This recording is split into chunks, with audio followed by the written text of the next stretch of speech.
Where did you get my brother's picture? The Mafia Boss's hand closed around Evelyn Carter's wrist before she could pull away. The silver locket, the locket she had worn against her heart every single day for 2 years, was lying open on the diner table between them. Inside was the photograph of the man she had mourned in silence, the man she believed had abandoned her. And the most feared man in the city was staring at that face like he had just seen a ghost. Because he had. That man in the locket had been buried 2 years ago. And his name was not Noah Bennett, it was Noah Calloway. Evelyn did not know it yet, but in the next 60 seconds, every lie she had built her life around was about to collapse, and the truth was going to put her in the crosshairs of men who had already killed once to keep her quiet. Before we go one step deeper into this story, a story about a waitress, a dead man's secret, and a love built on a lie, please take 1 second to subscribe to the channel and tap that little bell. It means more than you know, and it keeps stories like this one coming straight to you. Stay with me all the way to the end, because what Evelyn discovers in the next 2 hours will break your heart and then rebuild it piece by piece. And please drop a comment below and tell me what city you are watching from tonight so I can see just how far this story has traveled across the world. Now let's begin. Evelyn Carter had been wiping the same diner table for 3.5 minutes, and if she stopped, she was going to fall apart in front of everyone. She knew she was going to fall apart because she could feel it coming. It was not a new feeling. It had been coming for 2 years in small waves at inconvenient times, in the shower, at the laundromat, once in the frozen food aisle, at the grocery store in front of a stack of pizza boxes. Tonight the wave was bigger than usual. Tonight the wave had a shape, and she did not know why. She only knew that if she stopped wiping, the wave was going to land, and she was going to go down in the middle of Murphy's Diner on a Tuesday night in November, and she was not going to be able to pay her rent on Friday if she was sobbing on a laminate floor. So she wiped. Wipe, breathe, wipe, breathe. The table had been cleaned for 2 customers ago. Evie. She did not look up. Evie. Honey. You are going to scrub a hole clean through that laminate, and then Murphy's going to take it out of your paycheck, and then you are going to cry, and then I am going to cry, and I just had my makeup done. Evelyn let out a short, tired laugh that did not reach her eyes. I'm fine. You are the least fine person I know. That's a really low bar, Maddie. Yeah, you know Darren. Darren is a man. Men don't count as people when we do comparisons. Evelyn almost smiled. She almost did. For half a second, her face remembered how. And then her fingers shook around the rag, and she gripped it tighter, and she turned her face toward the window because she was not going to let Maddie see. The diner was empty except for an old man nursing black coffee in the corner booth and a trucker in a flannel shirt eating a tuna melt without tasting it. The heater was wheezing. The fluorescent light above the register kept flickering, and every time it did, her shoulders jumped. Her rent was due on Friday.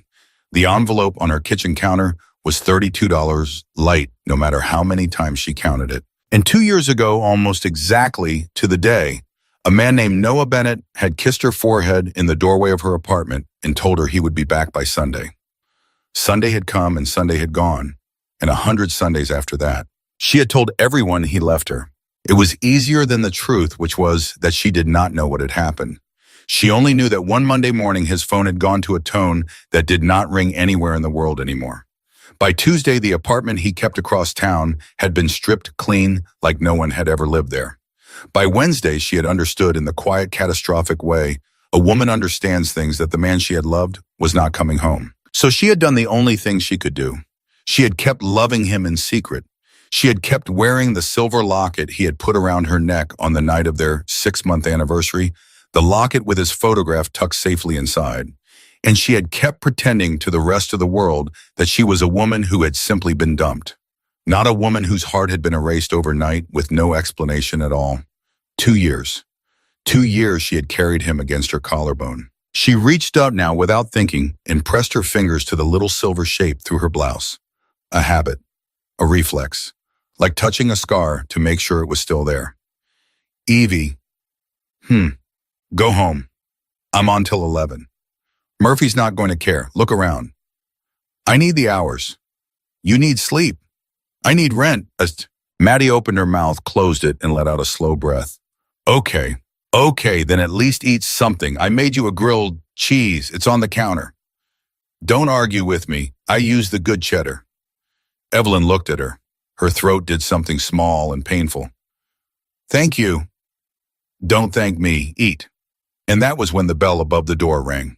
It was not a loud bell. It was a small, cheap brass thing Murphy had bought at a yard sale in 1998. And normally when it rang, it sounded like a quiet little hello, a small greeting to a small town diner on a small, ordinary night. But this time, somehow, it sounded different. It sounded like a warning. Evelyn did not know why she looked up so fast. Nobody walked into a room and changed the temperature of it before they even opened their mouth. That was a thing that happened in stories. That did not happen in Murphy's diner on a Tuesday night in November, except it did. 3 men walked in. The 2 in front were built like soldiers, wide-shouldered, short-haired, black coats that did not belong in any small town in America. They did not move like men who had come for coffee. They moved like men who had come to sweep a room. One looked left, one looked right. They said nothing. They did not nod at Evelyn. They did not smile at Maddie. They just stood there like 2 pillars of weather, and then the 3rd man stepped in from behind them. He was not the biggest man in the room. He was not even the loudest breathing man in the room, but he was the center of it, the way the moon is the center of the tide. The old man in the corner booth lowered his coffee cup so slowly it made no sound. The trucker stopped chewing. Somewhere in the kitchen, the dishwasher hum suddenly seemed very far away. Dark coat, dark hair cut close and clean, a jawline like somebody had drawn it with a ruler and then pressed hard. Gray eyes, the color of a lake in late October, deep and too calm to trust. He did not look around the way a customer looks around. He looked around the way a landlord looks around a building he already owns. Maddie made a sound in her throat that Evelyn had never heard her make before. "Evie." "What?" "Evie, don't look at him." "Maddie, don't stare. Just put the menus down and walk away. Do you hear me?" "Maddie, who is he?" "Just don't." "Maddie, who is he?" Maddie's lips barely moved. "That's Adrian Calloway." The name did not mean anything to Evelyn. That was the whole problem. She was a 26-year-old waitress who paid rent in cash and watched cooking shows on a secondhand television. She did not read the kind of newspapers that knew names like that, but she knew immediately from the way Maddie was saying it that it was a name she was supposed to already be afraid of. "Half this city owes him something," Maddie breathed. "The other half is too smart to find out what." "Evie, listen to me. You don't talk to him. You don't look at him. You put the menus down and you walk away." "Maddie, I'm the only server on." "I'll take his table." "Murphy will kill you. You're the hostess." "Murphy is in the back watching the game, and I would rather wait that man's table with a broken arm than let you anywhere near him." "Maddie." It was already too late, because one of the wide-shouldered men had lifted one finger, just one, and nodded toward a booth. "Booth 6, Evelyn's section." Of course. Evelyn swallowed. Her hand went to her collar without her knowing it the way it always did. Her fingers pressed the outline of the locket. Noah. Noah who had kissed her goodbye. Noah who had promised Sunday. Noah whose face lived inside a silver shell against her breastbone. It was a stupid gesture. She knew that. But it was her gesture, and it was the only thing in this room that still belonged to her. Evelyn Jane Carter. It's fine. It is not fine. It's 3 menus, Maddie. You are shaking. I am always shaking. She grabbed the 3 laminated menus. She took one steadying breath, the kind she had gotten very good at in 2 long years, and she walked toward booth 6 with the clean, small smile of a woman who could not afford to lose this job. "Good evening, gentlemen. Welcome to Murphy's." The 2 bodyguards did not look at her. One slid in on the aisle side. The other remained standing, hands clasped in front of him like a statue. The man in the dark coat, Adrian Calloway, slid into the booth across from the empty seat. He was the kind of man who did not scoot. He settled. "Can I start you off with something to drink?" "Water." His voice was quiet, and that was the terrifying part. It was quiet the way a knife is quiet before somebody picks it up. "For all 3. "Of course. And for food, would you like a few minutes or a few minutes?" She nodded almost too fast and stepped away. Behind the counter, Maddie's face was white. "Water," Evelyn mouthed. "Water," Maddie repeated like she was going to pass out. "He drinks water. Oh my God. Jesus. Water. Okay. Water. I'll get the glasses. I'll do the ice." Don't you touch the ice. Your hands are doing that thing. My hands are fine. Your hands are not fine. They were not fine. Evelyn could feel them trembling against the tray. She filled 3 glasses from the chilled pitcher, and the ice cubes clinked against each other in a small, frantic little song. And she thought absurdly that Noah used to hum in the morning when he made coffee. And that was a thing she had not thought about in weeks. And now was not the time. Now was not the time. Why now? She walked the water back to booth 6. She set the first glass down in front of the bodyguard at the aisle. She set the second glass down on the empty spot where the standing one would sit if he ever sat. And she leaned just slightly, just a few inches, to set the third glass down in front of Adrian Calloway. And that was when the locket fell out. She had not clipped the chain tight enough that morning. She had rushed. Her alarm had gone off late. Her coffee had burned her tongue. She had put her necklace on over her blouse instead of under it, and then tucked it under at the last second, and the clasp had never quite caught the way it should. And as she leaned forward over the booth, the thin silver chain slipped the last half-inch out from under her collar and swung free. The locket dropped. It bounced once softly on the edge of the laminate table, and it popped open on impact the way a well-loved locket always does, and it landed face up between Adrian Calloway's water glass and his folded hands. The photograph inside faced him. Evelyn froze. For one small, stupid second, she thought, I can just scoop it up. I can just laugh. I can just say sorry, apologize for the unprofessional mess, tuck it back in, finish the table, and nobody will ever know. But Adrian Calloway did not move the way a normal man moved when a stranger's jewelry fell in front of him. He did not wave it away. He did not smile politely. He did not push it toward her. He looked down at the locket, and he stopped breathing. Evelyn saw it. She saw the exact moment a man stopped breathing. The rise of his chest just ended. His hand, which had been relaxed on the table, went perfectly still. His gray eyes, which had been half-lidded and bored, opened a fraction wider, and something passed across them that she did not have a name for. Not anger. Not yet. Something older than anger. Something closer to a wound that had been sewn shut a long time ago, being cut open by accident. Sir, I am so sorry. She reached for the locket. His hand came down on the table between her fingers and the chain. Not hard, not violent, just present. A wall of a hand. She did not touch him. She did not dare. Do not move, he said softly. Sir, it's just a personal. I said, do not move. His voice did not rise. It did not have to. Slowly, he picked up the locket. He held it the way a man holds something that might turn out to be evidence. He tilted it toward the light. He stared at the photograph inside, and then he closed his eyes. It was a small gesture, a very small gesture. But Evelyn, who had spent her life reading men in diners, men who were lonely men, who were angry men, who were pretending not to be hurt, Evelyn understood at once that she had just witnessed something she was not supposed to see. A crack, a flinch, a private grief that had nothing to do with business. Then his eyes opened, and they were on her, and they were not gray anymore. They were colder than gray. They were the color of something that had just made up its mind. Where, he said very quietly, did you get my brother's picture? Evelyn's mouth opened. No sound came out. I'm sorry, I think there must be a... Where did you get this photograph? That's my boyfriend, sir. That is my brother. The words hit her like a slow push in the chest. She took a half step back. Her heel bumped the booth behind her. She did not feel it. Your brother. Yes. No. Yes. No, that's Noah. That's Noah Bennett. He's my, we were no sir.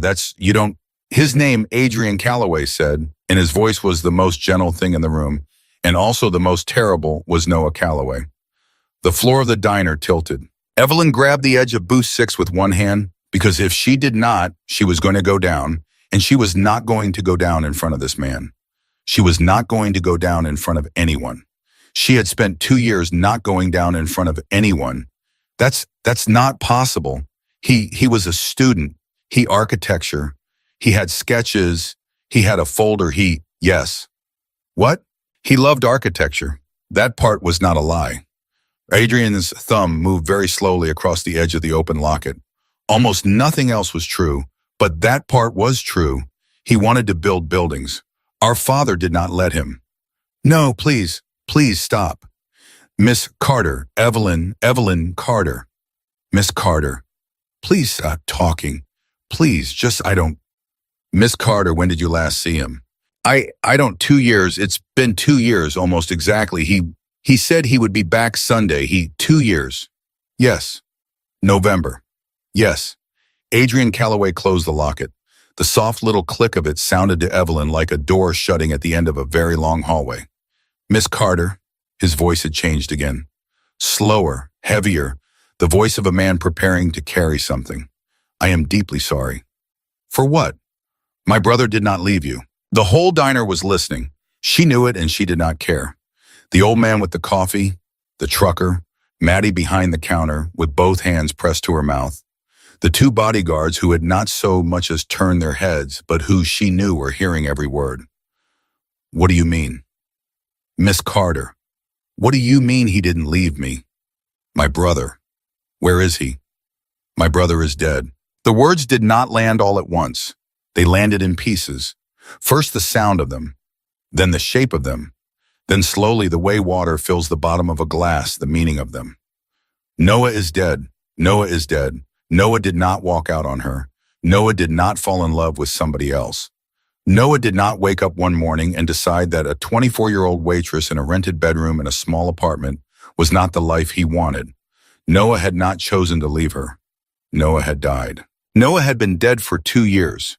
She had been wearing a dead man around her neck. She took a step back. The tray slipped out of her hand. It clattered against the edge of the booth and hit the floor with a bright metallic noise that seemed to happen in another room, in another life, to another woman. Miss Carter, Adrian Calloway was rising from the booth. He moved the way he did everything slowly, deliberately, without haste. Miss Carter, I need you to sit down. No, Miss Carter. No, you're lying. You're someone who... I am not lying. Who are you? My name is Adrian Calloway. I have been looking for you, he said softly, for almost 2 years. I did not know your face. I did not know your name. I only knew from one sentence in one notebook that somewhere in this city there was a woman my brother had been trying to protect, and that if I ever found her, I would owe her the truth. Owe me. Yes. You don't owe me anything. I don't know you. I understand. I don't want your truth. I have my own truth. Miss Carter, I have my own. Her hand went to her collarbone. It went to the empty place where the locket had been, the locket that was now lying closed on the table in front of a man in a black coat. She touched the empty place. There was nothing there, and she understood with a clarity that cut through everything that the shape of her whole life for 2 years had been a lie someone else had written for her. Maddie was saying her name. She could hear Maddie saying her name from somewhere very far away. Adrian Calloway held out the locket. He did not reach for her. He did not touch her. He just opened his hand, palm up, and waited. She took it. Her fingers were numb. You need to come with me. What? Miss Carter, the people who killed my brother do not know about you.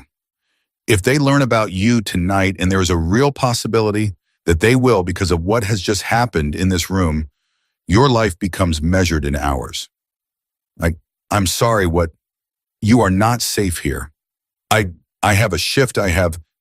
Your shift is over. He said it the way a man says a thing he has already arranged. Evelyn looked up and saw, without anyone having spoken, that one of the bodyguards was already at the register, already handing something to Murphy, who had come out of the back kitchen and gone pale.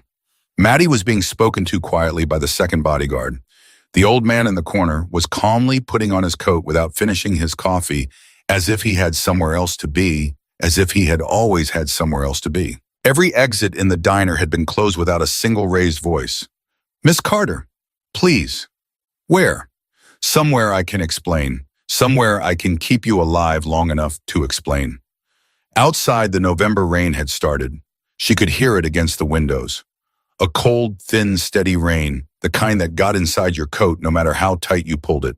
She looked down at the locket in her numb hand. Noah. Noah smiling in a photograph that was not really him. Noah Calloway. Noah who had lied to her about his name. Noah who had not left her. Noah who had been lying under a stone somewhere for 2 years while she wiped tables and counted rent and touched the outline of a dead man through her blouse and told herself she was fine. She was fine. She was fine. Maddie, she said. Her voice did not sound like hers. I'm right here, honey. Maddie was beside her now, one arm around her shoulders, glaring over Evelyn's head at Adrian Calloway with the kind of fury only a best friend can produce. You listen to me, Mr. Whoever you are. This girl is the only family I have in this city, and if one hair on her head is out of place when I see her again, I will find you. I don't care who you are, I will find you. Adrian Calloway looked at Maddie for a long moment, and then very slightly he inclined his head. It was not a nod, it was something older than a nod. It was the thing men used to do before the word promise existed. You have my word. I don't know your word. You will. Evie, Maddie's voice broke. Evie, honey, look at me. Are you okay with this? Evelyn opened her mouth, and then she closed it, because she was not okay. She was not okay in any way that the word okay had ever meant. The man she had loved was dead. The man she had mourned in private every night for 2 years had not in fact abandoned her. He had been murdered. He had lied to her about his name, his family, his life, and possibly everything else. And the brother of that dead man, a man whose name made her best friend go white, was standing in front of her at a diner on Hale Street at 10 o'clock at night, telling her that her life was now measured in hours. She looked at Adrian Calloway, really looked at him for the first time, and she saw behind the cold gray eyes and the ruler-sharp jaw and the controlled, terrible quiet, something she had not expected to see. She saw grief, older than hers, heavier than hers, grief that had been walking around inside a man in a black coat for 2 years, the same way her grief had been walking around inside her. They had loved the same man. They had lost the same man. And they had not known until this moment that the other one existed. She clipped the locket chain. Very slowly, very carefully. Her fingers were still shaking, but they did the work. She put it back around her neck where it belonged, where it had always belonged, only now it felt heavier, the way a thing feels heavier when you finally understand what it is. Okay, she whispered. Miss Carter. I said okay. She turned to Maddie. She hugged her once tight the way women hug each other when they do not know if they will see each other again. Then she let go. Then she turned back. Take me wherever you're taking me.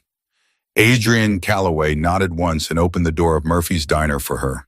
The cold November rain came in on a gust of wind, and Evelyn Carter, 26 years old waitress with her rent due on Friday and a dead man's picture against her heart, stepped out of her life and into his. The car door closed behind her with the soft final sound of a vault sealing shut. Evelyn did not remember getting into the car.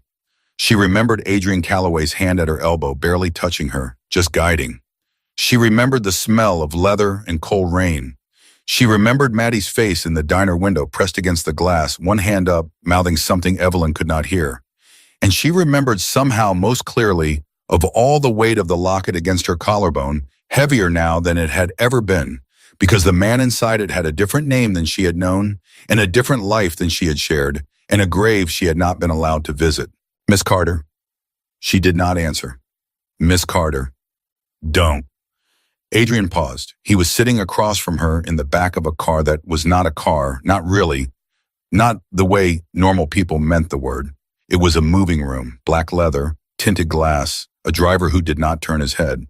One of the bodyguards in the passenger seat, the other somewhere behind them, in a second vehicle she had not seen get started. Don't what? Don't call me Miss Carter like we're at a bank. Don't talk to me in that voice. Don't. Her voice cracked. She stopped. She pressed her fingers against her mouth. Don't be kind to me right now. I can't. I can't handle kind. Adrian considered her for a long moment. Then he gave a small, bare nod. All right. Silence. The city moved past the windows in streaks of yellow and red. She did not know where they were going. It did not feel important. Nothing felt important. Nothing felt real. Her whole life up until 40 minutes ago had been built on a single quiet story she told herself every morning, that a man named Noah had loved her, and then for reasons she did not understand, had walked away. That story was gone now. Somebody had taken it out of her chest and put a different story in, and the new story was the wrong shape, and it did not fit, and she could not breathe around it. How did he die? Adrian looked up. Miss, he caught himself. Evelyn, I want to know how he died. Not tonight. Tonight, Evelyn. I have been wearing him around my neck for 2 years. You do not get to decide what I learned tonight. Adrian went very still. And then slowly he inclined his head the way he had inclined it to Maddie in the diner. It was not agreement, it was acknowledgement. A man noting for the record that a woman had just drawn a line. "When we reach the office," he said quietly, "I will answer every question you are willing to ask. That is the best I can give you. Right now in this car on an open road, I will not." "Why not?" "Because I do not know yet who is listening." That shut her up. She had not thought of it like that. She had not thought of anything like that. She was a waitress. She lived in a one-bedroom apartment above a nail salon. Her biggest worry 12 hours ago had been whether Murphy was going to give her Saturday's shift or not. She did not live in a world where men said things like, "I do not know yet who is listening." Her hand on its own touched the locket again. "Don't." She looked up. "What?" "Don't keep doing that. Please." Adrian's voice did something small she could not name. "I watched you do it 3 times in the diner. If there is anyone watching you right now who did not know what that necklace meant, they know now." She pulled her hand away from her collar as if it had burned her. "I'm sorry. You have nothing to be sorry for.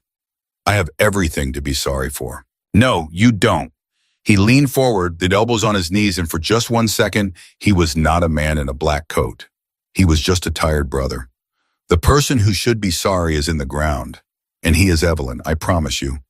Wherever he is sorry." She turned her face to the window so he would not see the tear that fell.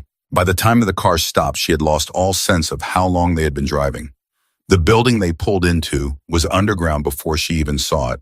A private garage, a steel door, 2 more men waiting. Adrian got out first. He held the door. She did not take his hand. He did not offer it. Somehow both of those things felt like a small mercy. An elevator opened directly into his office. It was not an office the way Murphy's back room was an office. It was a cathedral pretending to be a room. Dark wood, books she would never read, a desk that had been somebody's grandfather's and somebody else's grandfather's before that. One wall was glass looking out over a city that seemed from up here almost peaceful, almost asleep, almost innocent. Adrian shrugged off his coat and laid it across the back of a chair. Without the coat, he looked younger and more dangerous at the same time. A white shirt, no tie, a scar across the back of his left hand she had not noticed in the diner. "Sit." "I'd rather stand." "Sit, Evelyn. Please. You have not eaten, you have not slept, and the next hour is going to be the hardest hour of your life. Sit down." She sat. He did not sit across from her. He sat beside her, 1 chair away, close enough to talk, without raising his voice far enough that she did not have to feel the heat of another person. He knew what he was doing. She hated that he knew what he was doing. "Ask." She did not know where to start. She stared at the floor. What was his name? Noah Michael Calloway. How old? 29 when he 29. He would be 31 now. He told me he was 27. Adrian closed his eyes for a fraction of a second. That was a lie. He told me he had a brother who worked in real estate. That was not a lie. A small, cold smile. I do own real estate. He told me he was studying architecture at BU. He was, until our father pulled him out in his 3rd year. That was 7 years before he met you. He kept the sketchbook. He kept the dream. He did not keep the enrollment. He showed me drawings. I know. How do you know? Because he showed me the same drawings, Evelyn. He used to come to my apartment on Sunday nights with a portfolio under his arm and make me look at every single page, a museum in Seville, a library in Prague, a little house by a lake in Maine that he was going to build himself by hand when all of this was over. She let out a sound that was almost a laugh and almost a sob. He told me about the house by the lake. I know he did. He said we were going to live in it. Adrian did not answer that. He let it sit in the air between them, heavy and sharp, because there was nothing a living man could say to a woman about a house a dead one had promised her. What did he really do? Adrian hesitated only for a second. He worked for our family. What does your family do? A great many things, some of them legal. Mr. Calloway. Adrian. Mr. Calloway, I have just learned that the man I loved has been dead for 2 years and that he was not the man he said he was. I do not have the patience left in my body for a careful answer. What does your family do? Adrian looked at her for a long moment, and then he told her. He did not soften it. He did not dress it up. He laid it out the way a doctor lays out a diagnosis. Their father, their father's father, the shipping company that moved more than shipping, the restaurants that washed more than dishes, the politicians who owed favors, and the police captains who looked the other way, and the quiet, ordered old world machine that the Callaway name meant in this city and in 3 cities north of it. He used the word organization. He did not use the other word. He did not need to. Evelyn listened. She did not interrupt. She did not cry. Something inside her that had been fragile all her life had tonight gone very calm. She understood distantly that this was shock, that later, maybe tomorrow, maybe in a week, she was going to fall apart in 1,000 small pieces. But right now, she was a woman made of glass who had not shattered yet, and she was going to get every answer she could before she did. Where did he meet me? At a coffee shop on Boylston, a Tuesday. He told me about you that same night. He told you about me. He told me about you every week for 11 months. He never told me your last name. Why? Because he was protecting you. From what? From us. She closed her eyes. He used to disappear for days, she whispered. He used to apologize when he came back. He used to bring me flowers. I thought he was cheating. At one point, I really thought he was cheating, and I never asked. I never asked because I was afraid of the answer. And the whole time he was trying to come home to you alive. She pressed the heels of both hands against her eyes. How did he die? Evelyn. How? Adrian was quiet for a long moment. When he spoke, his voice was flat and controlled, the voice of a man who had rehearsed this story to himself 1,000 times in the dark. He was meeting a contact at a warehouse by the river. It was a meeting he should never have taken alone. He had 4 men with him that morning, and none of them were at the meeting. That is the part that never made sense. He walked in alone. 3 men were waiting for him. He did not walk out. 3 men. Yes. Did you find them? 2 of them. What happened to them? Adrian looked at her, and for the first time since the diner, she saw something in his gray eyes she could not look at for very long. You do not want me to answer that. I asked. You do not want me to answer that. She did not push. And the 3rd man? I am looking for the 3rd man. How long? 2 years. Adrian. He looked up. It was the first time she had used his name. He did not comment. He just looked at her. Why are you telling me all of this? Because your life just changed and you deserve to know why. No, why are you telling me? Why not lie? Why not give me an envelope of money and put me on a bus? You're a man who moves cities. You could make me disappear and I would never know why. Why the truth?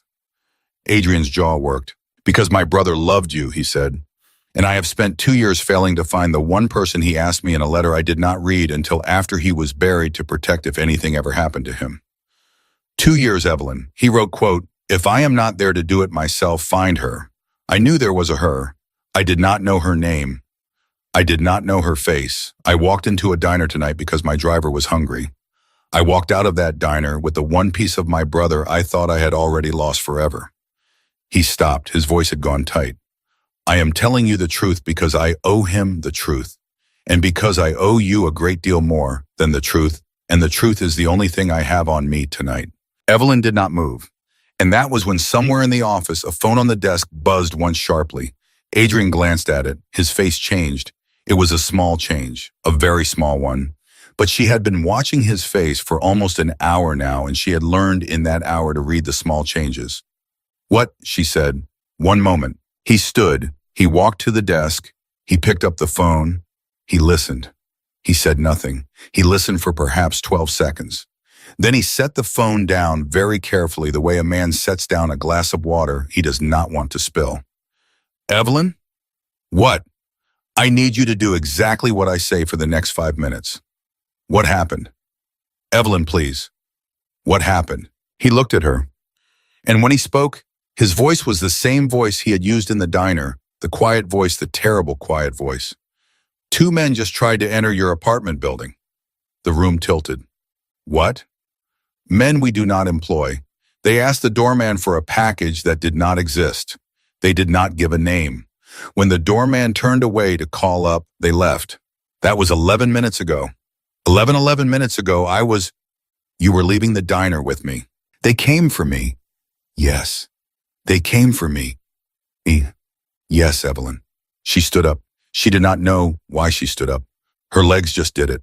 She felt the blood leave her face and leave her hands and leave her lips, and she stood in the middle of a stranger's office and understood with a sickening clarity that if the locket had not fallen open on a diner table 45 minutes ago, she would be right now being carried out of her own apartment with a bag over her head. How did they know? I do not know yet. How did they know where I live? I do not know yet, Evelyn.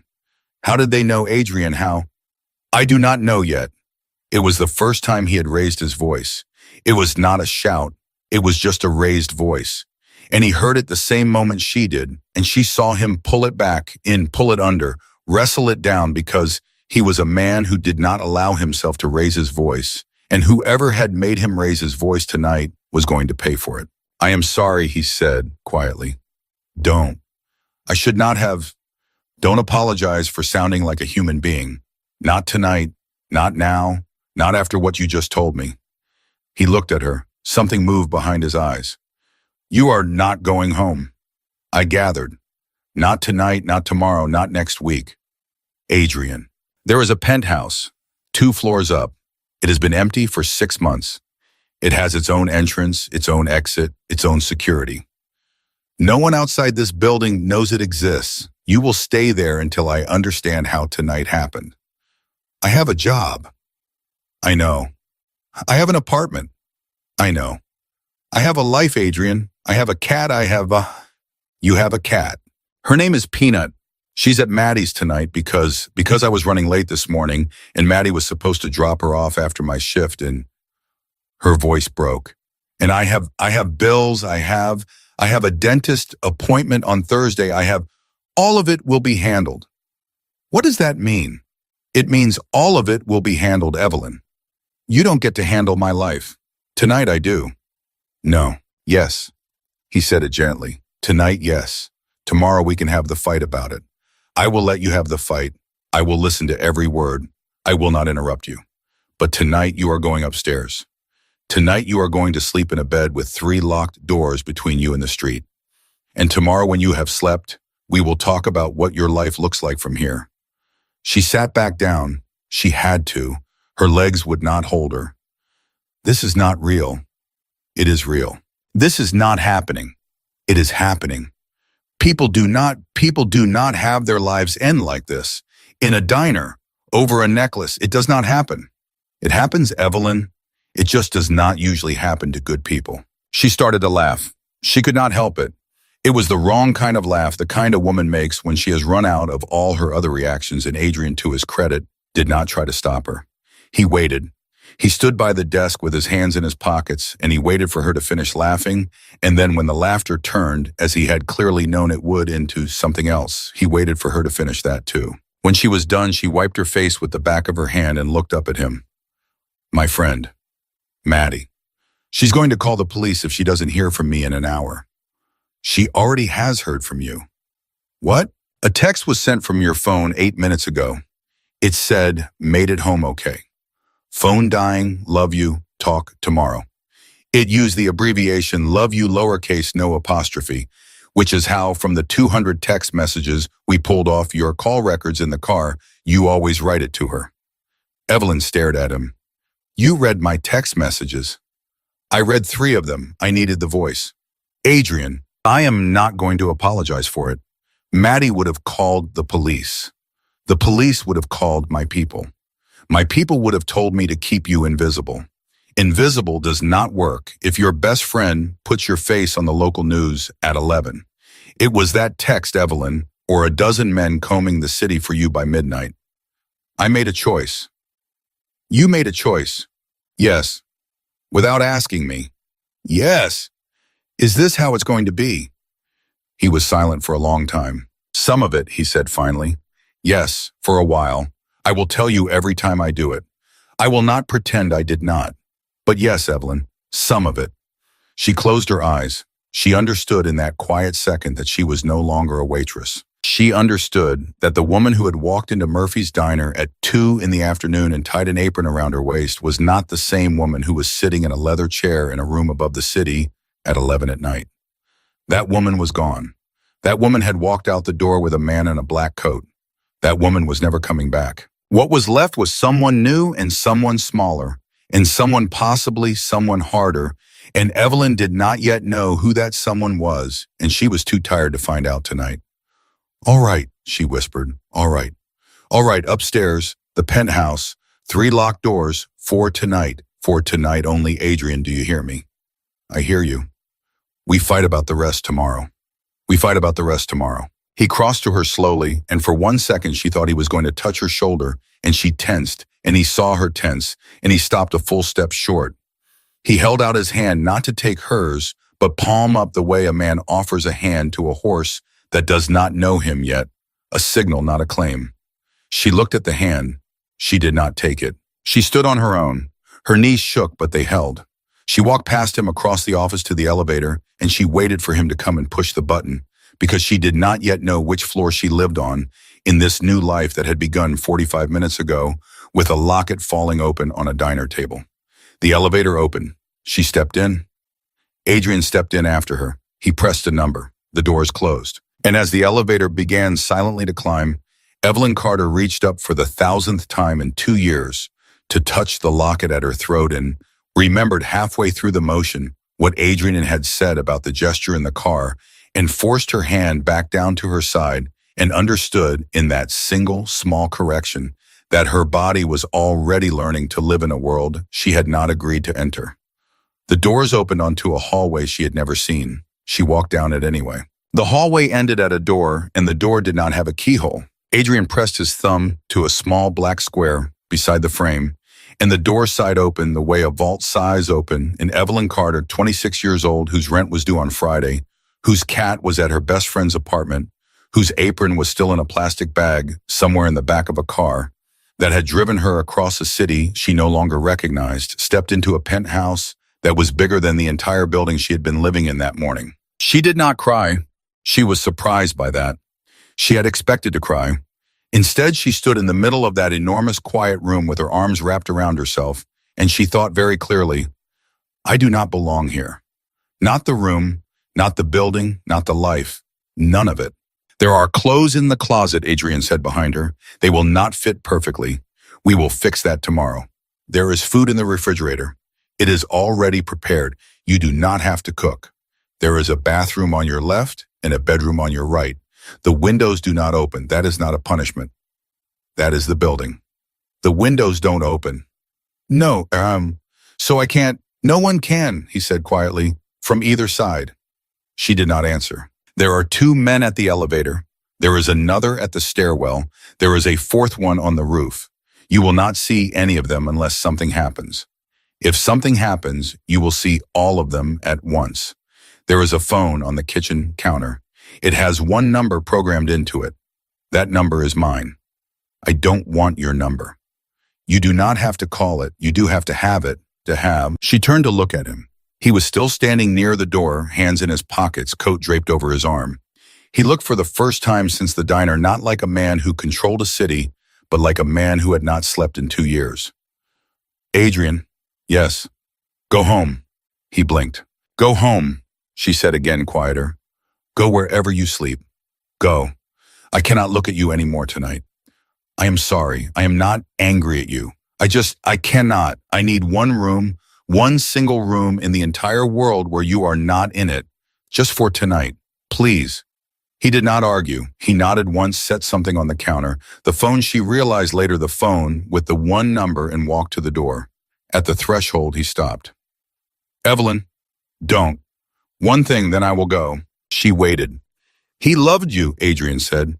"I did not know you existed until tonight, but I knew him. And I am telling you so that you have it to hold on to in the dark. He loved you. He loved you badly. He loved you more than he should have given what he was. Whatever else turns out to have been a lie, that part was not." She did not answer. She could not. Her throat had closed. The door side shut behind him, and then she was alone. She stood in the center of the penthouse for a long time without moving. She heard the elevator hum in the hallway and then go silent. She heard the building breathe around her, the way expensive buildings breathe quietly, expensively, with the soft mechanical certainty of money. She walked eventually to the couch. She sat down on the edge of it the way a woman sits down in a doctor's waiting room. She reached up, touched the locket at her throat, and then, with a small, tired laugh at herself, let her hand drop. She did not sleep. She had not expected to. She lay on top of the covers of a bed that was softer than anything she had ever owned in clothes that were not hers, in a building that had been watching her without knowing her name, and she stared at the ceiling and she let 2 years of grief rearrange itself in her chest. Because that was the real thing. That was the thing under all the other things. Noah had not left her. Noah had died. And everything she had built inside herself for 2 years, every small, private story she had told to get through a Tuesday, was going to have to be taken apart and built back up again, with the truth in it this time, and she did not know yet if she was strong enough to do it. At some point near dawn, she slept. She woke to the smell of coffee. For a long, stupid second, she thought she was home. She thought Maddie had come over early. She thought it was just another morning, and she was late for her shift, and the coffee smell meant someone loved her enough to start the pot before she was awake. Then she saw the ceiling above her, a ceiling that was not hers, and she remembered all at once the way a person remembers a death. She got up. She did not look at herself in the mirror. She was not ready to see whoever was in that mirror this morning. In the kitchen, a woman she did not know was setting a plate down on the island, middle-aged, gray at the temples, kind eyes, a small gold cross at her throat. She did not jump when Evelyn came in. She had been expecting her. "Good morning, sweetheart. My name is Rosa. Mr. Calloway said you might not eat. I told him you would. I am usually right about this, so you are going to have to prove me wrong on purpose, and most people are too polite to prove me wrong on purpose." Evelyn, to her own astonishment, let out something that was almost a laugh. "I'll try." "You try, Brian. I cook. We will see who wins." Rosa did not ask her a single question. Not how did you sleep, not do you know why you are here, not are you all right. She simply put food in front of Evelyn. Eggs, toast, fruit, cut the way a mother cuts fruit for a sick child, and she poured coffee into a cup and set the cup within reach, and she went back to the counter and started washing a bowl that did not need washing, and she hummed under her breath, and in that humming Evelyn heard very faintly the thing she had not heard in a long time, which was the sound of being taken care of without being asked for anything in return. She ate 2 bites, then 4, then all of it. Rosa, without turning around, said, "Told you." Adrian came back at 9. He had changed clothes. He had shaved. His eyes were the same tired eyes. He stopped at the edge of the kitchen, looked at the empty plate, looked at Rosa, and gave her the smallest bow of the head. And Rosa smiled at him the way a woman smiles at a grown son she has known since he was small, and she picked up her coat and kissed Evelyn on the forehead without asking, and she left. "Who was she?" Evelyn said. "She raised my brother." Evelyn set her coffee cup down very carefully. "She raised Noah. She was our housekeeper from the time I was 7. She stayed with us after my mother died. Noah was 3 then. She fed him every meal of his life until he was 19. She has known about you in the abstract for about 11 hours.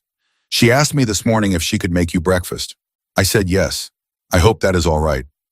Evelyn pressed her lips together. "Adrian." "Yes. I need to talk to Maddie."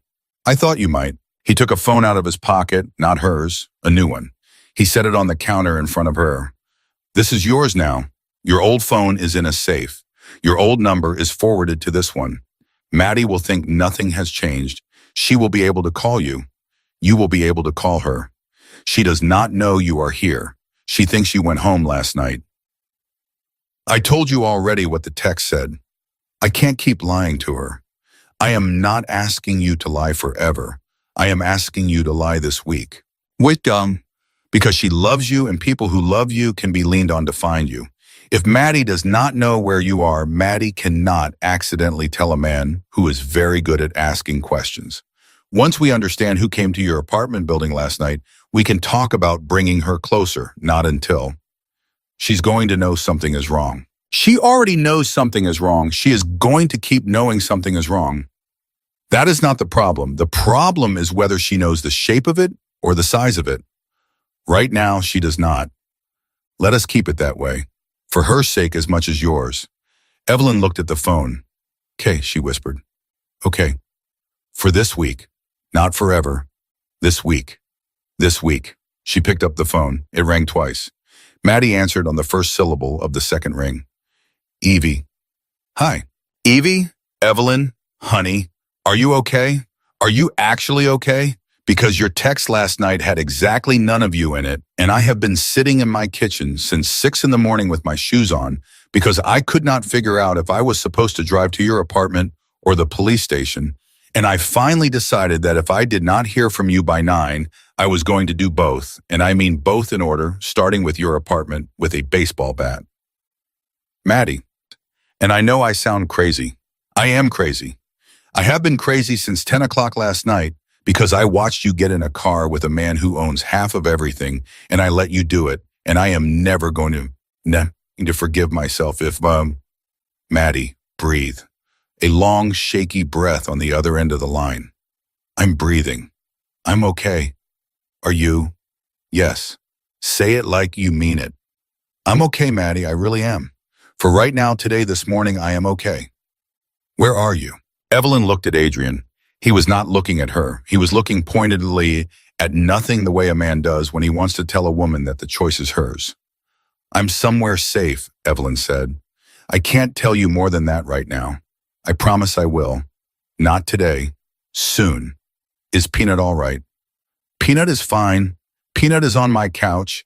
Peanut is very confused but otherwise fine. Give her a kiss from me. Evie. I love you. I will call you tonight. I will call you every night. Okay. There was a pause. Okay, Maddie said very quietly. Okay, every night, Evie. If he hurts you, he won't. If he hurts you, I don't care who he is, I will find him. I know. I will. I know, Maddie. Evelyn hung up. Her hand was shaking. She loves you, Adrian said. She's all I have. That is not true anymore. Evelyn looked up at him sharply. Don't.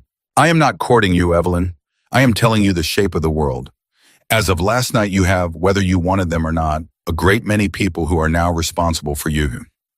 I am one of them. Rosa is another. There are men in this building whose names you will never learn, who will nonetheless, if it comes to it, stand between you and a bullet. That is not romance. That is logistics. Logistics. Logistics. That is the coldest word I have ever heard a man use. Yes. And you are telling me it is a comfort. I am telling you it is a fact. She stared at him. She did not know what to do with him. 1 hour ago, he had spoken to her like a grieving brother. Now he was speaking to her like a man taking inventory. She understood dimly that both were true, that he was both, that he had probably been both his whole life the brother and the inventory, and that this was a man who would break apart in front of her once and never again. What do you want from me? She said. Answers. I told you everything last night. You told me what you could bear to tell me last night. There is more. You know there is more. I need to go through it with you today. Every detail, every offhand thing he ever said, every name he mentioned, every place he took you, every time he disappeared. Adrian, I don't remember. You remember. I don't. Evelyn. He leaned toward her across the counter. Not aggressive, just honest. 2 men came to your door last night. 2 men who should not have known your door existed. Either someone on my side made a mistake I have not found yet, or someone on their side has known about you for longer than I have. And if that is true, then every offhand thing my brother ever said to you is now the most valuable information in this city. I am not interrogating you because I do not believe you. I am interrogating you because your memory is the only piece of my brother's last year that nobody has ever been allowed to read. Do you understand? She stared at him. Yes, she said. Then sit down, please. Let me get you more coffee. And let us begin. They worked for hours.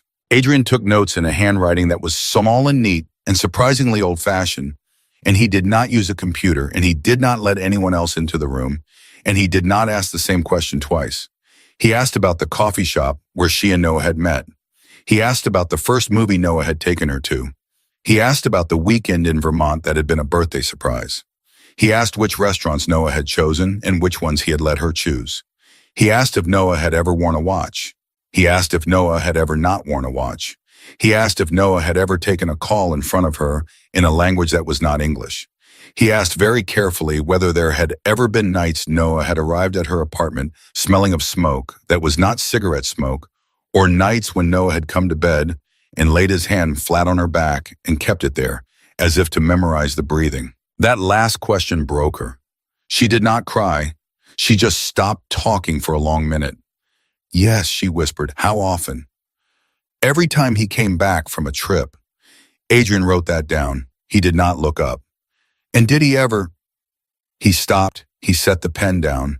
He passed a hand across his face. I'm sorry, I need a minute. Take it. He took it. When he picked the pen up again, his hand was steady and his voice was neutral, and the next question was about a restaurant in the North End. They stopped for lunch at 1. Rosa came back silent and warm, and she put soup in front of both of them, and they ate it, and Adrian did not say a word for 20 minutes.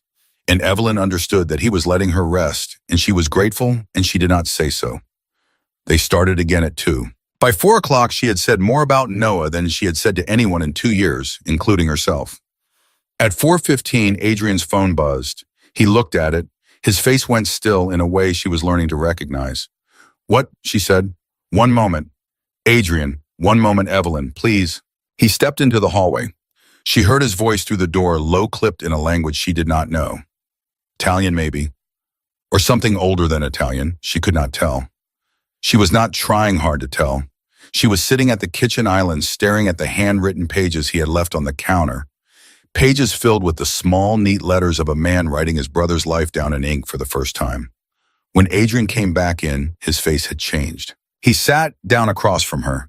He did not pick up the pen. Evelyn. Yes. I need to tell you something. I am not going to dress it up. I am going to say it once, and then you are going to have whatever reaction you need to have, and I am going to let you have it, and I am not going to rush you. Her stomach turned over. All right. The 2 men who came to your apartment building last night did not come for you. What? They came for Maddie. The air left the room. What? They had a photograph. The doorman got one good look at it before they took it back. It was not you. It was your friend. She is the one they were looking for. They went to the wrong apartment because the tenant directory lists her old address from before she moved, and your building is where the directory pointed them. Evelyn put both hands flat on the counter because otherwise her whole body was going to lift off of it. They think Maddie is me. They think Maddie is the girl my brother was seeing. How?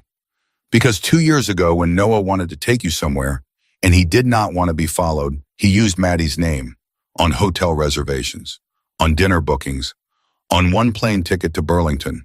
He did it to protect you. He did it well, but he did it on paper. And somebody somewhere kept that paper. Oh my God. Evelyn. Oh my God, Adrian Maddie, she is at her apartment. She is fine. She is alive. She is on the phone right now with one of my people who is telling her politely that her building has a gas leak and that she needs to come with him to a hotel for the night. She will agree. She will pack a bag. She will be in a car within 30 minutes. She will be in a safe room within an hour. She will not be told why. Not yet. You can't. I have. Adrian, Evelyn. You can't just. I already have. He looked at her. His gray eyes were steady and terrible and also underneath sad. I am sorry. If I had waited to ask you, she would be in a van right now. I was not going to let her be in a van right now. You can be angry at me about it for the rest of our lives. I will accept that. She is going to be alive to be angry with me about it also. That is the trade I made. I will make it again. Evelyn closed her eyes. Her best friend, her one person, the woman who had made her grilled cheese and brought her a cat and stood at a diner window with her hand pressed to the glass. Maddie, who had eyeliner opinions and a loud laugh and a heart the size of a city. Somewhere out there, men had a photograph of Maddie's face in a pocket, and the only thing standing between her and a dark van was a quiet man in a black coat who had walked into a diner last night looking for coffee. She opened her eyes. Bring her here, she said. Evelyn, bring her here tonight. I will tell her. I will tell her everything. I do not care anymore what the rules are. She has been at my side since I was 19 years old. She is already in this. She was in this before I was. She has been in this longer than I have. Bring her here. Adrian studied her for a long moment. Then he picked up his phone. He said 3 words into it in English this time. Bring her up. He set the phone down. She will be here in an hour. Evelyn nodded. She did not say thank you. She could not. Her mouth was full of every word she had ever not said out loud to anyone about the last 2 years of her life, and none of them were the right word for this. Adriano watched her for a second longer. Then very quietly he said he would be proud of you. You know. She looked up. Noah. Yes, she did not answer. But a single tear rolled down her cheek, and she did not move to wipe it away, and Adrian did not move to comment on it, and for a long, long moment the two of them sat across from each other at a kitchen island in a penthouse above a city united by one dead man, in one photograph, in one locket, and the small terrible truth that neither one of them would ever in this life be exactly the person they had been before the bell above a diner door rang at 9:47 on a Tuesday night in November. Outside, the elevator began silently to rise. The elevator rose for what felt like a very long time, and when the doors opened, Maddie was standing there in a rumpled green sweater with her duffel bag over one shoulder and her eyeliner smudged under one eye, and she took one look at Evelyn and burst into tears. You lied to me. I know. You said you were home. I know. Evie, you said you were home. Maddie, I couldn't. Maddie dropped the duffel bag. It hit the floor with a soft thump, and she walked 3 fast steps across the penthouse and threw both arms around Evelyn's neck, and for a moment neither one of them spoke. They just held on. The way 2 women hold on when they have both just understood separately and at the same time that they almost lost each other. I thought you were being kidnapped, Maddie whispered into her hair. I know. I thought I was going to have to tell your mother. My mother is dead, Maddie. I know. I was going to tell her anyway. Evelyn let out a sound that was half a laugh and half a soom, and she held on tighter. Behind them, Adrian waited by the door without speaking. He did not clear his throat. He did not interrupt. He let the 2 women have their minute. And when finally Maddie pulled back and wiped her eyes with the sleeve of her sweater and looked over Evelyn's shoulder at him, her face changed and the softness went out of it, and the woman who had stood behind the counter at Murphy's Diner on 1,000 Tuesday nights came back. You. Miss, don't you miss me? You sit down right there at that table and you tell me every single thing, because my best friend has been crying in a rich man's apartment for 18 hours and I am going to need it to make sense. Adrian, to Evelyn's quiet astonishment, obeyed. He sat down at the kitchen island. He did not take his coat off. He folded his hands in front of him the way a man folds his hands in front of a principal, and he began for the second time in a day to tell the story of his brother. He told it a little differently this time. He told it the way a man tells a story to a woman who is going to decide at the end whether she trusts him or not. He did not skip the parts that made him look bad. He did not soften the parts that made his family look worse. He told Maddie about the warehouse. He told Maddie about the 2 years of searching. He told Maddie without naming names and without describing methods that he had done what he had done to get to the truth, and that he was not going to pretend to her in her best friend's kitchen that he was a good man. Maddie listened with her arms folded and her jaw set, and she did not interrupt, and when he was done, she looked at him for a long time. You loved him. Yes. Your brother. Yes. And you didn't know about her. No. And last night in the diner when that locket fell open. Yes. You weren't acting. No. Maddie was quiet. I still don't trust you, she said finally. I would not trust me either, Adrian said. But you're going to keep her alive. Yes. Both of us. Yes. Swear it. On what? On your brother. Adrian's jaw moved. For one small second, his face was not the face of a man who controlled a city. It was the face of an older brother who had already failed once. On my brother, he said. Maddie studied him. Then she gave a single sharp nod, unfolded her arms and said, Fine, where is the coffee? And that somehow was how Maddie became part of the penthouse. She took the second bedroom. She hung her clothes up in a closet that cost more than her car. She met Rosa, and within 20 minutes, the two of them were talking to each other in the kitchen, like old neighbors, and Evelyn stood in the hallway watching and felt for the first time in 2 days something that was not quite fear. It was not hope. It was too tired to be hope. But it was next to hope the way a porch is next to a house, and it was enough for now. That night, Adrian came back up. He was carrying a box. It was not a large box. It was a plain cardboard box, the kind a man keeps on the top shelf of a closet and does not open. He set it on the coffee table in front of Evelyn without ceremony, and he sat down across from her, and he said very quietly, "These are his." Evelyn did not move. "I have not opened it in 2 years," Adrian said. "I could not. I am not asking you to open it tonight. I am only telling you that it is here and that it is yours, not mine. Whatever is in it, you have more of a right to it than I do. That is what I came up here to say." She stared at the box. "Adrian?" "Yes." "Stay." He paused. "Are you sure?" "No, but stay anyway." So he stayed. She sat on the floor in front of the coffee table. He sat on the floor beside her, a careful arm's length away. Maddie, understanding, disappeared silently into the bedroom with Rosa and closed the door. And Evelyn lifted the lid off of a plain cardboard box, and the first thing on top was his watch. She did not cry, not yet. She picked up the watch. She turned it over. The back was engraved with 2 initials and a date, and the date was not the date she had thought it would be. It was older than her. It had been his grandfather's. She set the watch down. Under the watch was a folded gray sweater. Under the sweater was a sketchbook. Under the sketchbook was a second sketchbook. Under the second sketchbook was a stack of photographs held together with a rubber band. The photographs undid her. There were 30 of them, maybe more, and they were all of her. Her laughing at a coffee shop table looking at somebody who was not the camera. Her asleep on a couch she recognized as his apartment couch, her hand curled under her cheek. Her at a farmer's market holding up a peach with an offended expression. Her in the passenger seat of a car she had forgotten. Her on the beach at Crane in a sweater 2 sizes too big for her, his sweater, the gray sweater that was lying on the coffee table right now. He had been taking pictures of her. For a year, maybe longer, without her knowing, she put her hand over her mouth. "He never told me he had a camera." "He did not," Adrian said gently. "He had a phone, that was all. He printed these himself. He kept them in a folder in his desk. I found them after the funeral. I did not know who she was. I thought maybe if I ever found her, I would give them to her. I did not know if I would ever find her. I am glad I did." Evelyn picked up one of the photographs. It was her at the farmer's market. She was laughing. She was wearing her hair in a knot. She did not remember the moment. She did not remember the peach. She did not remember the day. But Noah had. Noah had remembered enough to print it. Noah had remembered enough to keep it.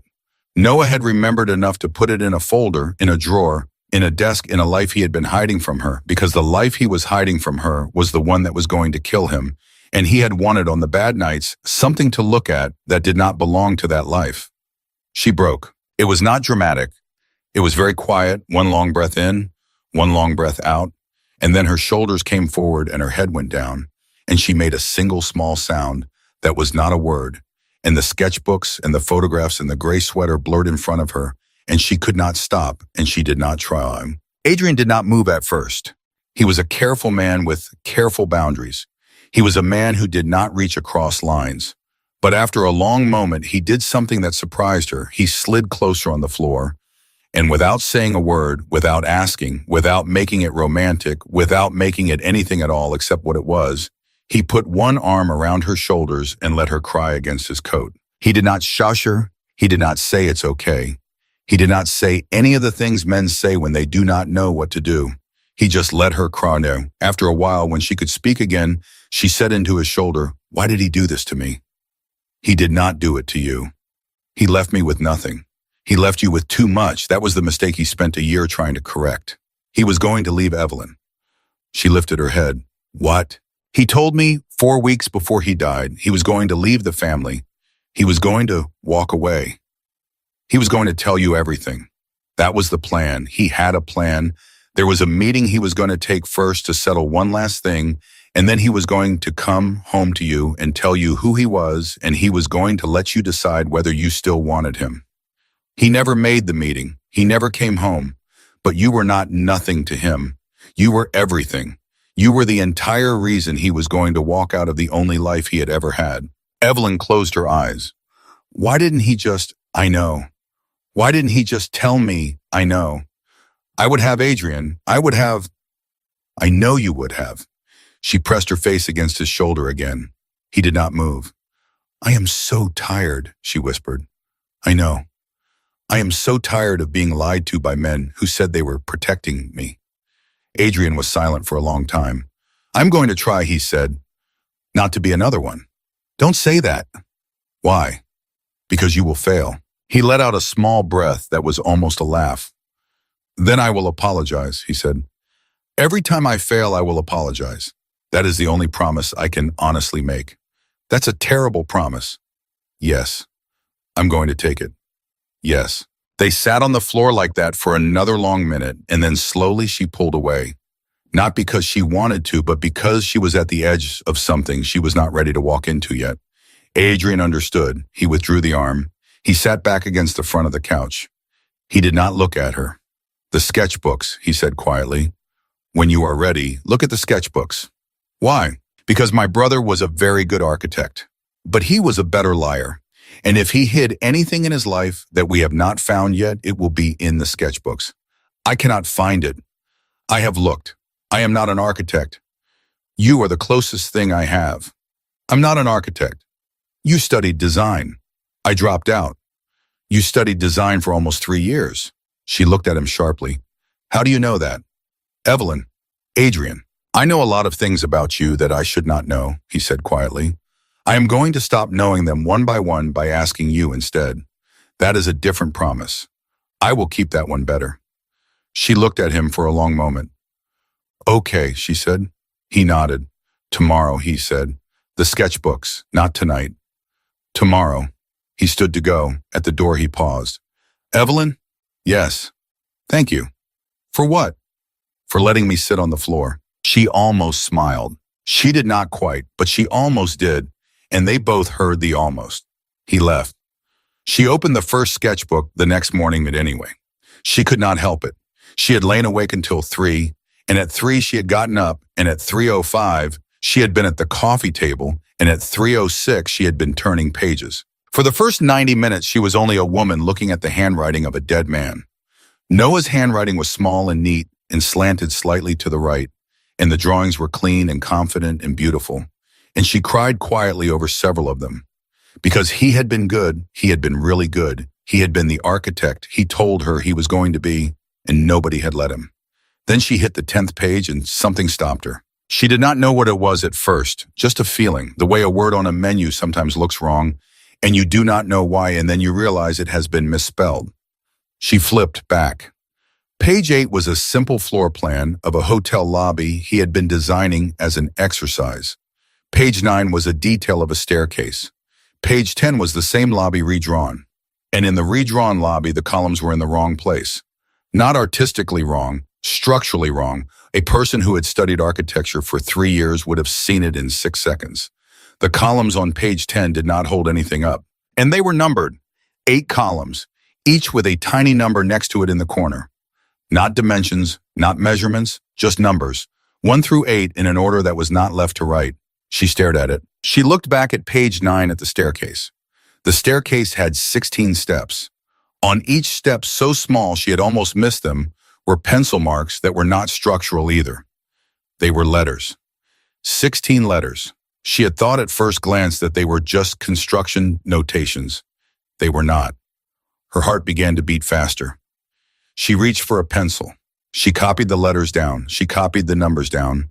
She did not know what she had. She only knew that she had something. At 8 in the morning, when Adrian came up with coffee, she held the sketchbook out to him before he had even sat down. Adrian, good morning. Adrian, in. The columns on page 10 do not hold anything up. He looked at her. He looked at the sketchbook. He sat down very slowly. Say that again. The columns on page 10 do not hold the roof.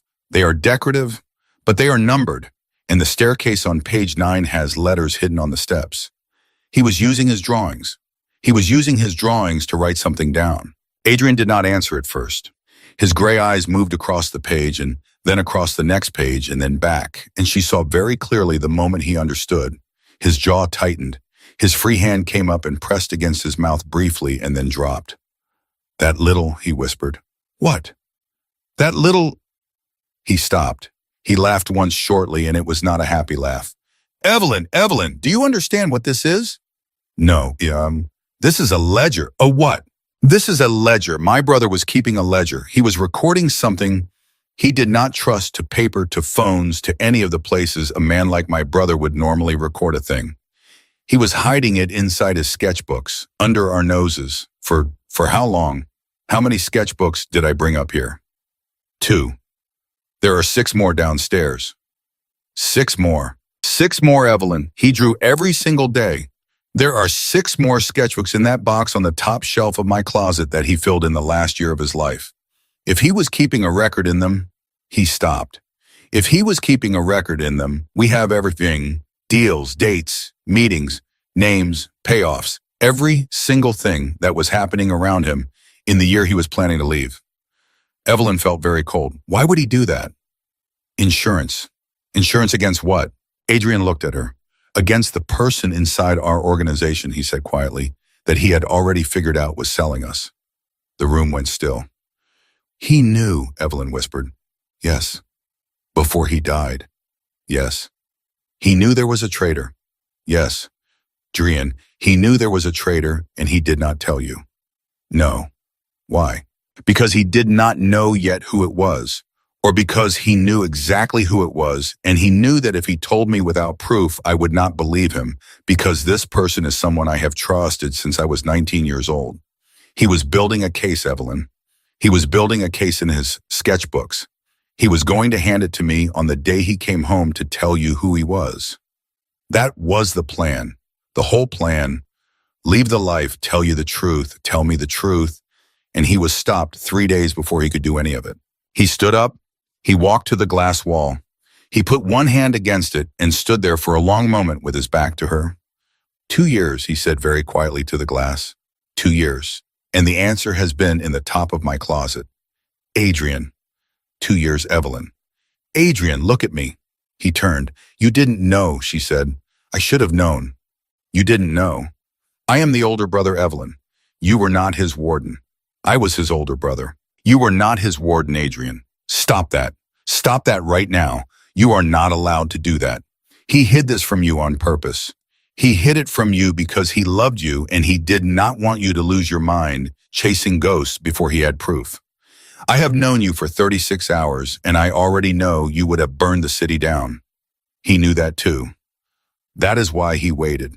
That is on him. Not on you. Adrian stared at her. She was trembling, she realized. She was not sure when she had started. Go get the other 6 sketchbooks, she said. Evelyn, go get them, now. Maddie is going to wake up in 45 minutes and she's going to want breakfast. And between now and then, I want those sketchbooks on this coffee table because I am going to read every page of every one of them and I am going to find the name of the person who took your brother from both of us. Adrian did not move. Adrian, I heard you. Then could be out under Valoa. But he walked back across the room. He stopped in front of her. He looked at her for a long moment and as if he were seeing her for the first time, as if the woman he had walked out of a diner with 2 nights ago was not the same woman sitting in front of him now. I will get them, he said. Good. He left. She sat alone in the penthouse holding a sketchbook full of a dead man's secret handwriting, and she realized quietly that the shaking in her hands had stopped. It had stopped sometime in the last minute, and she had not noticed. She looked down at her fingers. They were steady, steadier than they had been in 2 years. She turned the page. She began to read. By noon, there were 8 sketchbooks on the coffee table, and Evelyn Carter was no longer the same person who had opened the first one at 3 a.m. She had pushed the couch back against the wall. She had taken the photographs off the refrigerator and taped them to the floor in a grid. She had color-coded the pages with post-it flags Rosa had brought up from a drawer nobody had known existed. Yellow for dates, blue for places, pink for initials, green for numbers that did not belong. Maddie was sitting on the carpet in sweatpants with a legal pad on her knees, writing down every single flag as Evelyn called it out, and Adrian was pacing behind them on his 3rd coffee, saying nothing. Page 41 of Book 3, Villain Set 41, initials VH, underlined twice. VH. Same initials, page 62 of Book 4, page 19 of Book 6, page 70 of Book 7. VH, Adrian said, and then more slowly, VH. He stopped pacing. Evelyn. Yes. How many times is VH in those books? She checked Maddie's list. 23 times. 23. Across all 8 books, more than any other set of initials. Who is second? Cemetery 14 times. SM is Sam Morelli. He runs the docks. VH. He stopped. He did not finish the sentence. Evelyn looked up at him. Who is VH Adrian? He did not answer. Adrian. Keep going, he said quietly. There will be more. I want to be certain. She kept going. By 2 in the afternoon, Maddie's legal pad had 3 full pages of VH entries. VH next to a date, VH next to a dollar amount, VH next to a small drawn circle that Evelyn had first thought was a decorative flourish, and then realized flipping back was Noah's shorthand for a meeting. VH at a restaurant Noah had taken her to for her birthday. VH on the weekend Noah had disappeared for 3 days and come home apologizing. VH on the date that Evelyn, with a cold, sick feeling in her stomach, now recognized from the death certificate Adrian had shown her in the very first hour, 3 days before Noah had walked into the warehouse alone. She stopped writing. She set the pencil down. Adrian. He walked over. He stood above her. He looked down at the legal pad. He closed his eyes. Adrian. I know. Adrian, who is he? His name is Vincent Hale, Adrian said, and his voice was the voice of a man talking from inside a tunnel. He has been with our family since he was 18 years old. He carried me out of a car accident when I was 24. He was the best man at my brother's. He was going to be the best man at my brother's wedding. If my brother had ever had a wedding, which he did not, because he died. Evelyn did not know what to say. Maddie did. That son of a... Maddie. What? Evie, that is literally a son of a... Maddie, not yet. Adrian walked to the window. He stood there with one hand flat against the glass, and for a long minute he did not move, and Evelyn understood that he was not looking out at the city. He was looking at 2 years of his own memory, and he was going back through it night by night, favor by favor, dinner by dinner, and he was reading it in a new language. Now the language of betrayal, and everything he read made him a little less alive than he had been a minute before. Adrian, I am fine. You are not fine. I am fine enough.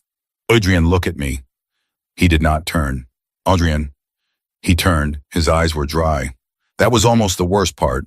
His eyes were dry and steady, and she could see underneath something that had not been there in the kitchen last night, something she had only seen once before in her life, on the face of a neighbor whose husband had come home drunk for the last time. Evelyn, he said. Yes. I need to go. Where? Downstairs, for a while, a few hours, maybe longer. Adrian, I am not going to do anything tonight that you will have to read about on the news tomorrow. I am not that man. I am going to bring him in. I am going to bring him into a room I own with men I trust, and I am going to ask him questions. That is what I am going to do tonight. And after tonight, he did not answer. Adrian, and after tonight. Evelyn, I am asking you a question, and I am telling you, he said very quietly, that the answer to that question is not for you to carry. You found him. That is enough. That is more than enough. That is more than any of us had a right to ask of you. What happens next is mine. Let it be mine. She stood up. No. He blinked. No. No, you do not get to do that, Adrian. You do not get to use me to find him and then send me to bed like a child. That is not how this is going to work. I have been lied to by men who said they were protecting me for my entire adult life. I will not be lied to by you. Not now, not on this. Tell me what you are going to do. He looked at her for a long moment. Then he said quietly, I am going to give him a chance to tell me the truth. If he tells me the truth, I am going to hand him to people who deal with this kind of thing. If he does not tell me the truth, I am going to make him tell me the truth. I am not going to enjoy it. I am not going to describe it to you. And I am not going to apologize for it because the man killed my brother and he sent 2 men to a building where you could have been, and he was going to keep doing what he was doing until somebody stopped him. I am going to stop him. That is what I am going to do. Evelyn was very quiet. Okay. I am not going to pretend I agree with the part of it I do not agree with. But I am not going to pretend I do not understand it either. Go. Do what you need to do. Come back. Do not come back hurt. Please. Adrian stared at her. Please, she said again. I will not come back hurt, he said. Promise? I promise. On your brother. On my brother. He turned to go. At the door he stopped. He did not look back. Evelyn. Yes. Thank you. He left. Maddie waited exactly until the door closed. Then she said, Are you in love with him? Maddie, I'm asking. No. Are you sure? Maddie, it has been 3 days. It has been 3 days of the most intense eye contact I have ever witnessed in my life. Evie and I worked in a hotel. Maddie, I'm just saying. He loved the man I loved. I know. That is all of it. That is the whole thing. We loved the same person and we lost him, and now we are trying to finish what he started. That is not the other thing. Okay. It is not. I said okay. You said okay in a way that meant not okay. I said okay in the only way I know how to say okay, Evie, which is the okay of a woman who has known you since you were 19 and who watched a very dangerous man leave this apartment 40 seconds ago, looking like he was going to carry your name into hell and back. And I am not saying anything else about it except okay. Okay, Evelyn did not answer. She picked up a sketchbook and put it down. She picked up another sketchbook and put it down. She walked into the kitchen. She walked back out. She sat on the couch. She stood up from the couch. Maddie watched her for about 40 seconds. Evie, sit down. I can't. Sit down. Maddie, I can't sit down. Evie, Maddie, he is gonna, I know. And I am the one who gave him the name Evie. Sit down. Evelyn sat down. Maddie put both hands on her shoulders. Listen to me, she said. You did not kill anybody tonight. You did not send anybody anywhere tonight. You wrote initials on a legal pad. That is what you did. A man who has been a cancer inside another man's family for years is going to answer for it, and you are not the one who is going to make him answer for it, and you are not responsible for what a grown man does with the truth once you hand it to him. Do you hear me? Yes. Say it. I hear you, ma'am. Good. Now breathe. She breathed. She slept eventually sometime after 2 on the couch under a blanket Rosa had put over her without waking her. She did not dream. She was grateful for that. She did not want to dream tonight. She had done enough reading of a dead man's handwriting for one day and her mind mercifully understood. At 6 in the morning, the elevator hummed. She was awake before it opened. She did not know how she knew. She just knew. Adrian came in alone. His shirt was untucked. His coat was draped over one arm. There was no blood on him. That was the first thing she checked against her will with her eyes without moving from the couch. No blood on his shirt. No blood on his hands. No blood on his collar. But his eyes were wrong. His eyes were the eyes of a man who had been awake for a long time and who had made decisions he was going to have to carry for the rest of his life, and who was not at that moment 100% sure whether he was the same man who had walked out of this penthouse the night before. He stopped in the middle of the room. He looked at her. It was him, he said. I know. He admitted it. I know. Adrian's voice caught just once and he swallowed it back down. He had been taking money from the Serranos for 4 years. 4 years, Evelyn. He was at my brother's funeral. He gave a speech. He was the second person to speak. He stood at the front of a church and talked about a man he did not finish. He did not have to. Evelyn stood up. She walked across the room to him slowly, carefully, the way she might have walked toward a stray dog. She did not touch him at first. She just stood in front of him. Adrian. Yes. Is it done? Yes. All of it. All of it. Are you all right? He opened his mouth. He closed it. He tried again. No, he said. That's the right answer. Flynn. That's the right answer, Adrian. If you had said yes, I would have been afraid of you. No is the right answer. No is the only answer a person should have after a night like the one you just had. Sit down, please. He sat down. She sat down beside him. She did not touch him. She did not move closer. She just sat. Rosa is on her way up, she said after a while. She is going to make you breakfast. You are going to eat it. You are going to let her fuss at you because she has known you since you were 7 and she has earned the right. Then you are going to sleep. In a bed, Adrian, not on this couch, in a bed, and not to come back down here to talk to me for at least 8 hours. Do you understand me? Yes. Good. Flynn. Yes. He is gone. I know. My brother is still not coming back. I know, Adrian. I thought... He stopped. His voice was strange. I thought it would feel different than this. It never does. No, it never does, Adrian. I am sorry. Nobody ever tells you that. But it never does. You do not get back what you lost by making somebody else lose something. You only get to stop losing it for a little while longer. That is all. He nodded. He did not say anything else. Rosa came up. Rosa made breakfast. Adrian ate a little. Adrian went to a room Evelyn did not know existed and slept for 11 hours.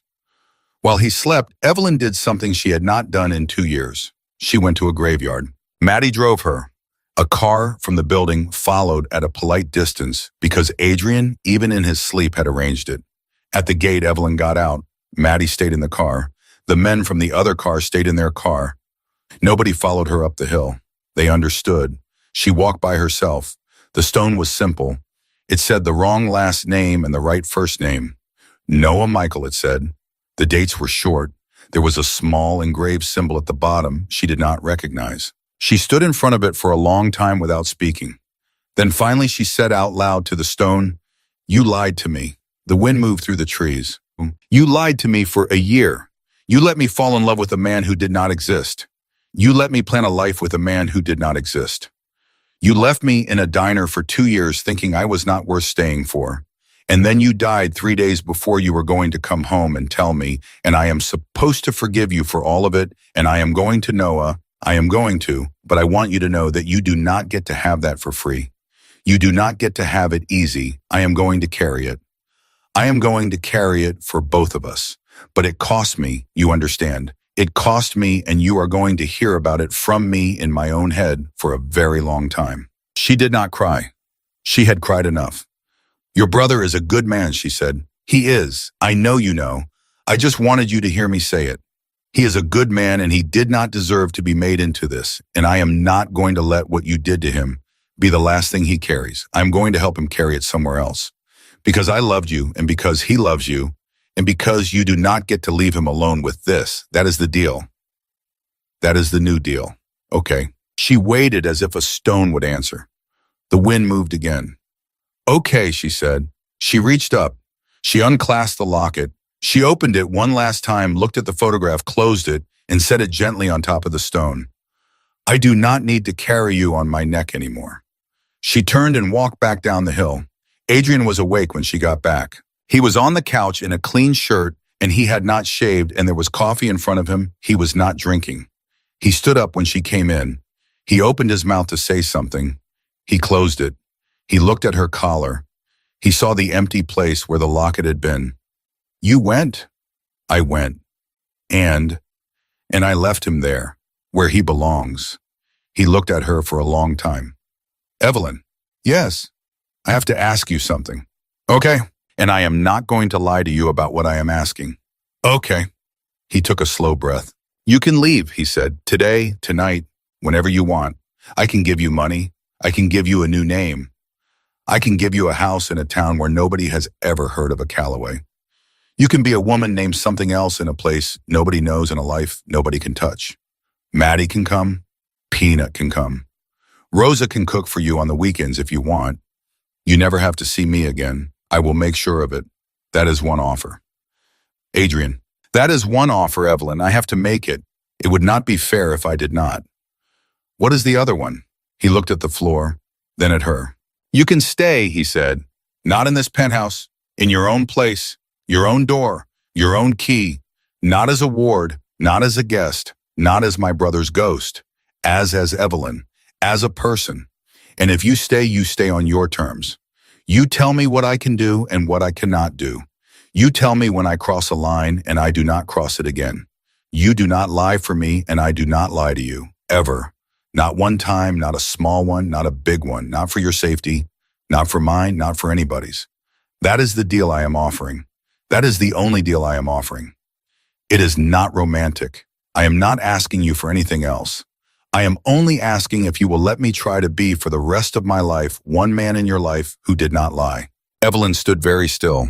"Adrian, you do not have to answer today." "Adrian, I am not asking you to, Adrian, Ona." He stopped. She walked across the room. She stopped in front of him. She looked up at him. His eyes were tired and gray and steady and honest, and for the first time in 2 years, she understood what she was looking at. I am not going to be protected, she said. No. I am not going to be managed. No. I am not going to be kept in a building. No. I am going to be a person. Yes. A person who gets to be wrong and stupid and scared and alive on her own time in her own apartment, in her own city with her own friends and her own cat and her own best friend who will eat your refrigerator clean every time she visits. Yes, I know about Maddie. And if you ever, Adrian, ever lie to me about anything, even a thing you think is too small to matter, I know. I will not yell. I will not scream. I will just leave. And you will not find me, because I know how men like you find people, and I will know how to stop you because I have just had a very thorough education in how men like you find people, and I will use it. I know.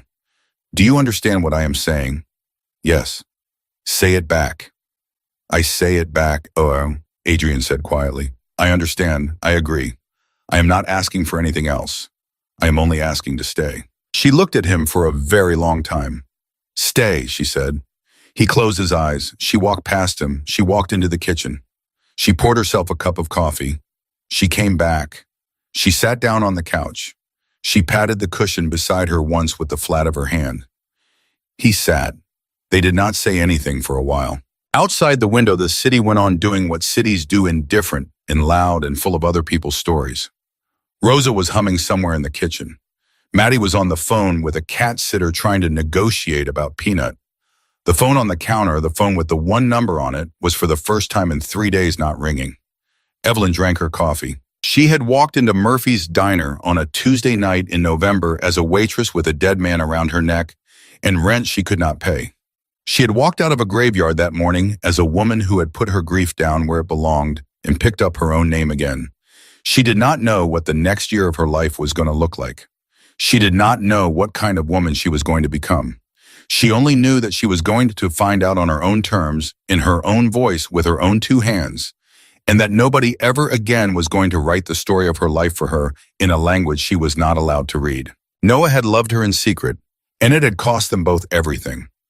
She was done being loved in secret. She was going to be loved out loud or not at all, and she was going to be the one who decided which. That was the end of the lie. That was the beginning of her.